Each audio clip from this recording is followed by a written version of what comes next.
ညီမတို့ရုံးမှာခုနောက်ပိုင်းလုံးဝင်လာတဲ့သူတွေကကြည့်လိုက်ရင်တက္ကသိုလ်တစ်ခုတည်းကဖြစ်နေတာသတိထားမိတယ်။အထက်ရာရှိတွေကအဲ့ဒီကဖွေရတဲ့သူတွေဆိုအရန်သဘောကျကြတာပဲ အဲ့ဒါညီမတို့ရဲ့အထက်ရာရှိတွေမှာ unconscious bias လို့ခေါ်တဲ့မသိစိတ်အစွဲတွေရှိနေလို့ဖြစ်ကြတာ။ကျောင်းတူလို့ရက်ကွက်တူလို့လူမျိုးတူလို့ဆိုပြီးအခွင့်အရေးတွေပိုပေးနေသလိုပေါ့ ။ဘာဆိုင်လို့လဲအကိုရဲ့ အကိုတို့တွေရဲ့လူပောင်ဖွဲ့စည်းမှာ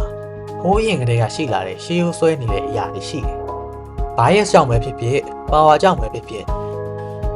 လူတွေမသိပဲတရားတည်လုံနေတဲ့အရာတွေပေါ့။အဲ့ဒါတွေကို feminism movement တွေစခဲ့ကြတဲ့ကအခုထိတိုက်ဖြတ်ဖို့ကြိုးစားနေကြတော့မယ်။ဥပမာအသက်ငယ်တဲ့လူတွေကအတွေ့အကြုံလို့ဆိုပြီးခေါင်းဆောင်မဖြစ်နိုင်ဘူးဆိုတာတွေ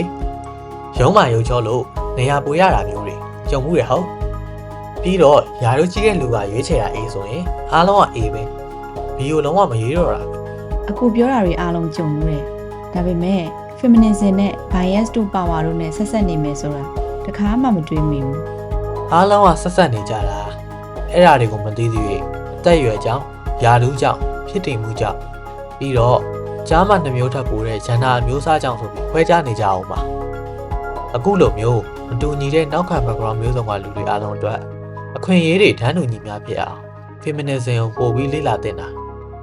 ညီမကအရင်က feminism ကိုအမျိုးသမီးအခွင့်အရေးအတွက်ပဲထင်ထားခဲ့တာ။အကိုရှင်းပြတာတွေနားထောင်ပြီးပို့ပြီးစိတ်ဝင်စားသွားပြီ။ဘယ်ကနေလေ့လာရမလဲ။ အကိုက CSO Academy ရဲ့ Transformative Feminine Leadership သင်တန်းကနေလေ့လာထားတာ Personal level နဲ့ Organization level နှစ်မျိုးရှိပြီးတော့အခမဲ့လေးတက်လို့ရတယ်